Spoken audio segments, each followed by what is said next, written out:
Mark had always believed in building a life brick by brick. For 12 years, he and Clara had been doing just that. They had a cozy home, two beautiful kids, and a shared dream of growing old together. Mark worked long hours at his construction firm, every drop of sweat a testament to his love for his family. He wasn't just building houses. He was building a future, a legacy for his children, a fortress of love and security for Clara. He thought their foundation was solid, unshakable. But what he didn't know was that while he was laying bricks, Clara was planting dynamite. It started subtly, a new password on her phone. Late nights she claimed were with girlfriends, a sudden, almost desperate need for personal space. Mark, trusting to a fault, brushed it all aside. He was busy, she was stressed, and relationships have their ebbs and flows, right?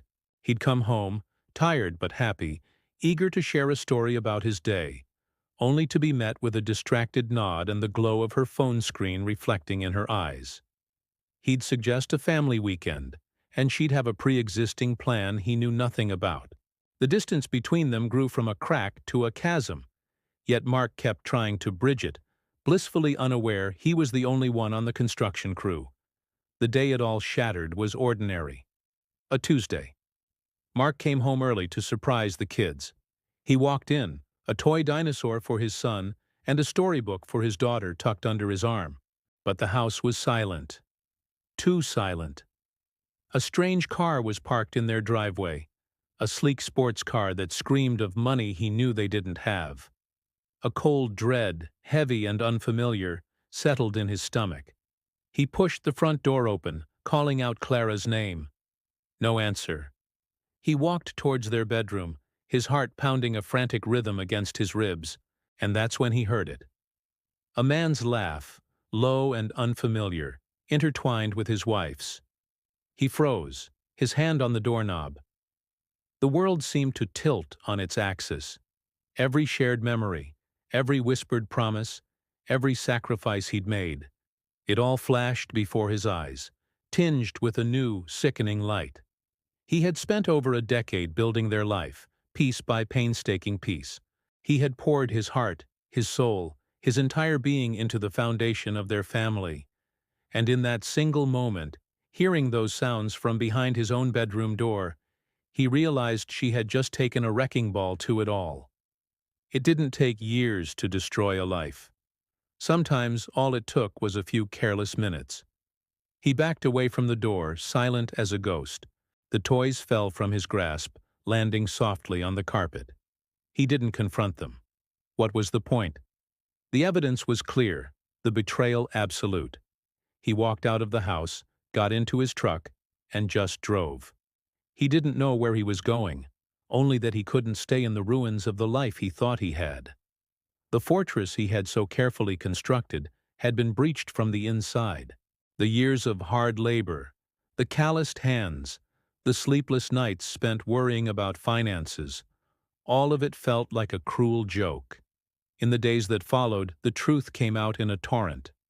Clara wasn't just having an affair, she had been living a double life.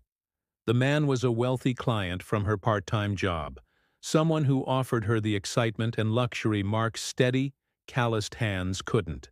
She didn't apologize, she justified. She said she felt stifled, that she deserved more. Mark listened, his heart a hollow drum. More than what? A loving husband? A beautiful family? A home built on sacrifice and devotion? It was like listening to a stranger.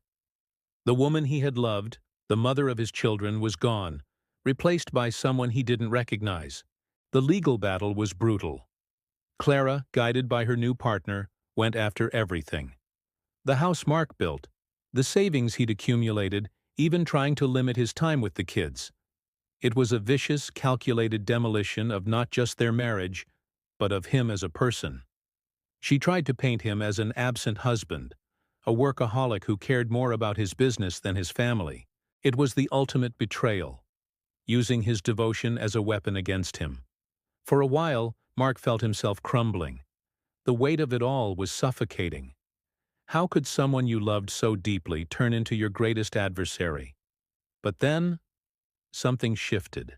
One evening, as he was tucking his daughter into bed in his small, temporary apartment, she looked up at him with wide, innocent eyes and said, "I love you, Daddy. You're my hero." In that moment, Mark realized his foundation wasn't the house or the savings account. It was his children. They were his legacy. The fortress hadn't been destroyed, it had just relocated. From that day on, he fought back. Not with anger or revenge, but with quiet dignity and unwavering truth. He presented evidence of his commitment, his love, his years of hard work for his family. Slowly but surely, the tide turned. The court saw through the lies. Mark was granted primary custody of his children, and while he had to part with the house, he knew it was just wood and nails. A home is where love resides, and his new home, though smaller, was filled with it. He rebuilt his life, not brick by brick this time, but laugh by laugh, hug by hug. He focused on his kids and his work, finding a new sense of purpose. He learned that you can't control the actions of others, but you can control your response. You can let betrayal destroy you, or you can use it as fuel to build something even stronger. Mark's story is a powerful reminder that the futures we build are fragile, but our own resilience is not. True strength isn't about never getting knocked down. It's about how you get back up, dust yourself off, and start laying a new foundation, one built on self-worth and unconditional love for those who truly matter. He lost a wife, but he found himself. And in the end, that was a future worth building. Thanks for watching. If this story resonated with you, please hit that like button and subscribe for more content. We'll see you in the next one.